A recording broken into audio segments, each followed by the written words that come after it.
everyone, welcome back to the Del FC channel, and today we're going to be looking at the winners and the losers of the Premier League transfer window. Big moves have happened this summer. We've seen a lot of big players for big money move, and obviously some clubs struggled in the transfer window for many reasons, PSR or whatever. But before we get into it, make sure you like, comment, subscribe.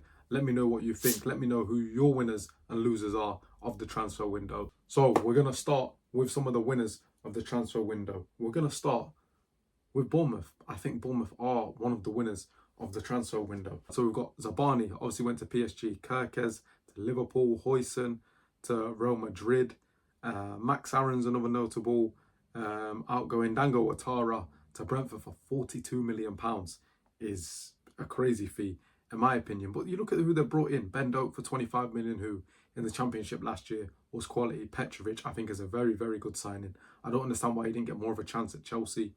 Diakite, he looked good in that first game against Liverpool. Trufair, another one. Kirk's replacement looked good. Amin Adli, I think, can be very exciting for them. Alex Jimenez on loan from AC Milan.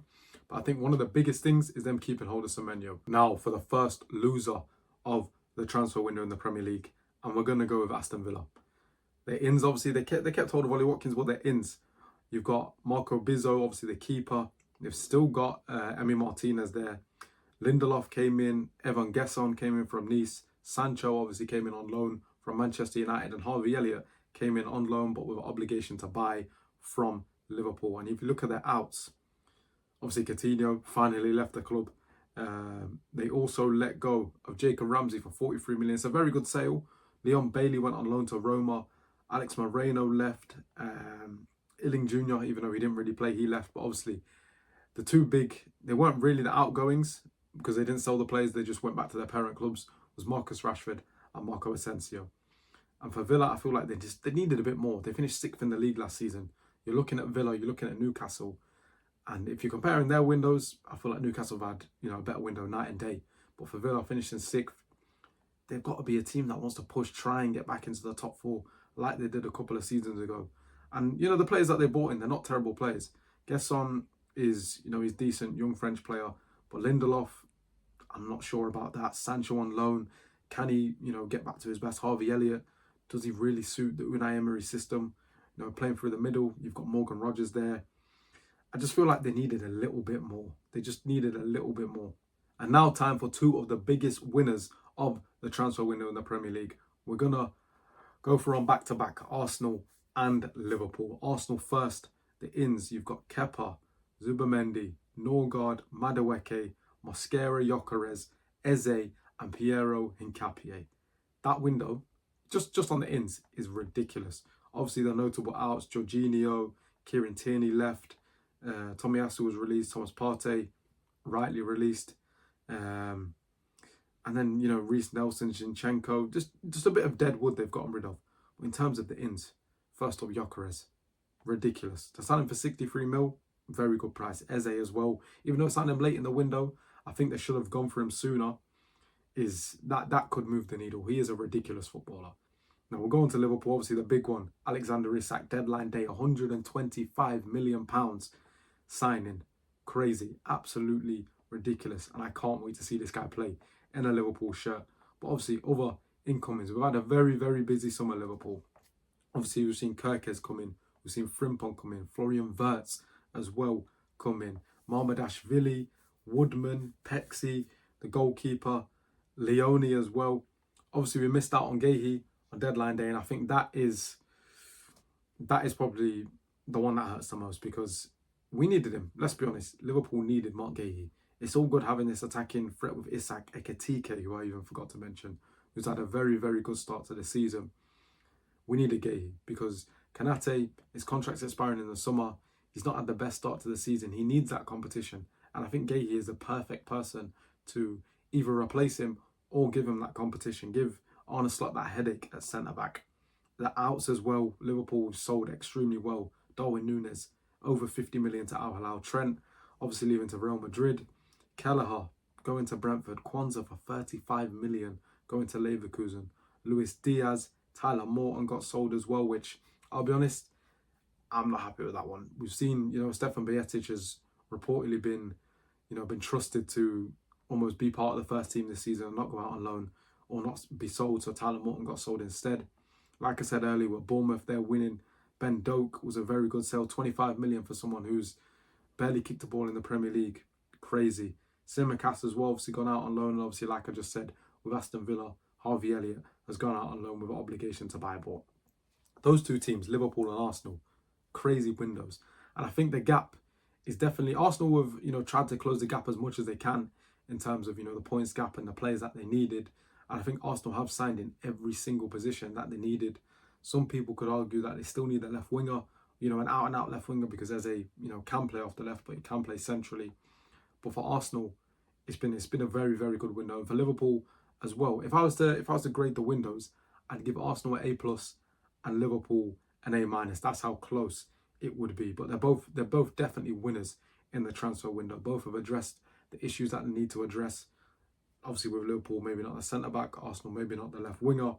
But overall, both the teams, Isak coming in as a striker, Gyökeres coming in as a striker. Gyökeres has scored ridiculous amounts of goals, for Sporting over the past couple of seasons. Isak won the League Cup against Liverpool last season. But yeah, for both clubs, I think they're definitely winners in the transfer window. And now to losers in the transfer window. And I'm going to go with Manchester City as probably one of the highlight losers in the transfer window. I feel like a lot of people would say they're winners. We're looking at, let's look at the ins first. You've got Tijani Reinders from AC Milan. Obviously, that first game week, everyone was raving about him. Is a very, very good player. Ryan Aït-Nouri from Wolves, 36 million. Cherki, a brilliant, brilliant purchase by Manchester City. One of the most exciting players in Europe. James Trafford and Donnarumma, obviously, on deadline day as well. But then you look at the outs and you look at this City team and the core of this City team that they've had over the past couple of years. Yes, players need to move on. But for City to kind of have an off-season last year, you'd expect them to go even further in this window. Go and sign a Rodrigo. Maybe put up competition for Florian Wirtz before he signed for Liverpool. Obviously, the outs. De Bruyne went to free to Napoli. Ederson on deadline day went to Fenerbahce. Akanji on deadline day went to Inter Milan. Kyle Walker's obviously left. Jack Grealish left on loan. McAtee was a very good sale, £30 million to Nottingham Forest.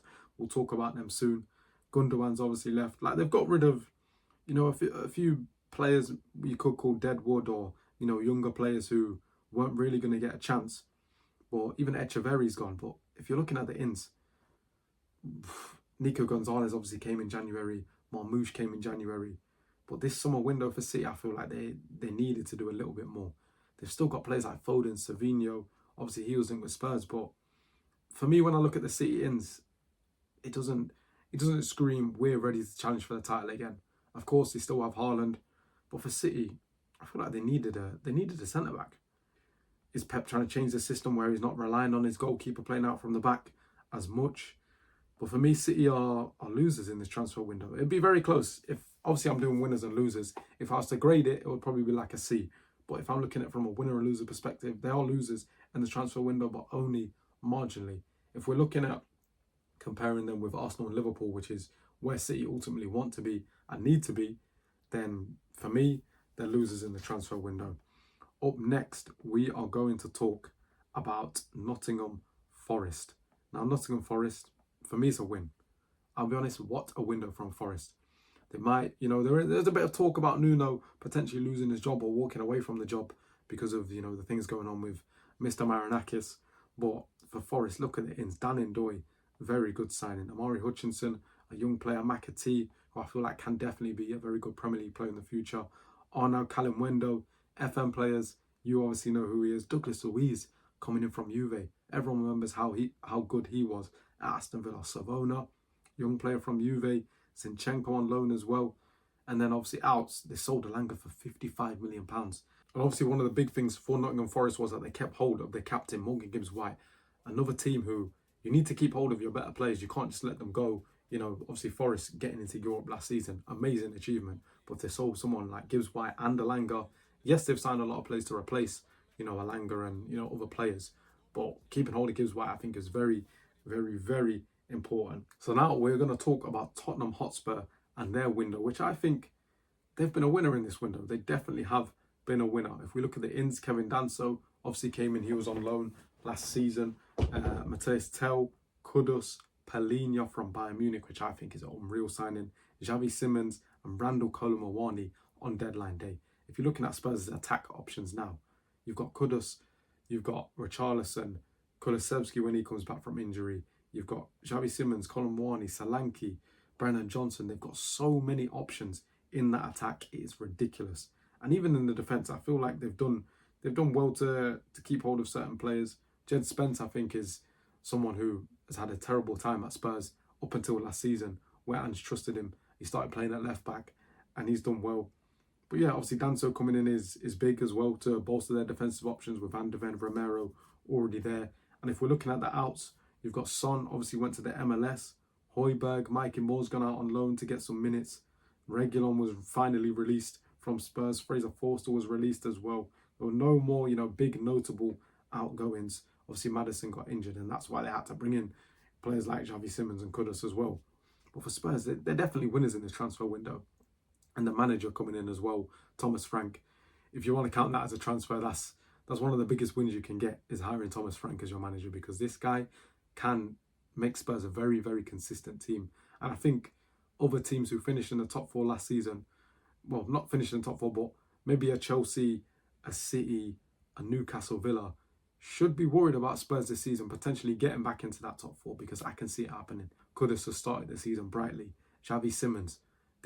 I saw someone say, is this like Spurs' biggest kind of marquee signing that they've ever had? And he's definitely up there. Obviously, Son came in and he grew into the player that he was. He grew into a Spurs legend. Gareth Bale was, from the academy. Harry Kane from the academy. I can't think of too many Spurs players who have come in and they've already been, this. Xavi Simons is a high profile, but still young sort of player that can improve and potentially be a world-class player. Colin Mwani on loan as well just gives them another option up front. I think for Spurs, like I said, 100% is a win. And teams in that top 5, 6 should be scared of Spurs coming into this new season. I'll talk about 3 clubs, actually. Newcastle, Sunderland and Chelsea. Because Sunderland, their window, unreal. Granit Xhaka in, Adingra, Habib Diarra from Ligue 1, Enzo Lefebvre, Taubi, Ronaldo, Mukiele, Gertrude on deadline day, Brian Brobby on deadline day. So many good players coming in. They sold well as well. See, Joe Bellingham has left the club. Tommy Watson went to Brighton. Started the season absolutely on fire as well. Newcastle, they're still winners in the transfer window in my eyes. Yes, they've sold Isak, 125 million. I feel like they had to get rid of Isak. But as well coming in, Johan Wissa. Maybe a slight overpayment. Nick Waltermader, maybe a slight overpayment again. Malik Teo, Aaron Ramsdale in as well. A very good backup keeper. I feel like Newcastle have definitely improved their squad. Alanga coming in, Vissa, Voltermader. Up front now, they've got numerous options. Their midfield is still one of the best in the league. Defensively, they're strong. They kept hold of Livramento, who Man City were interested in. And then Chelsea as well. I think their transfer window is a win as well. João Pedro coming in, Garnacho. So many other players have come into Chelsea. And obviously, selling-wise as well. I don't know how, but this club continue to raise money ridiculously. Chukwuemeka sold for 24 million. Renato Vega sold for 26. Broja sold for 20. Ugo Chukwu sold for 23 million pounds as well. Is ridiculous. Madueke sold for 52 million. So many good players there. And lastly, we're going to go with a loser in this transfer window. The last club that I'm going to talk about is Manchester United. Now, you might be thinking, as a Manchester United fan, we've signed Mbeumo, we've signed Cunha. But if we look, it's not enough. It's just not enough. From where you were last season to where you want to be, it's not enough. Mbeumo, Cunha, Sesko and Lamans, obviously the keeper coming in.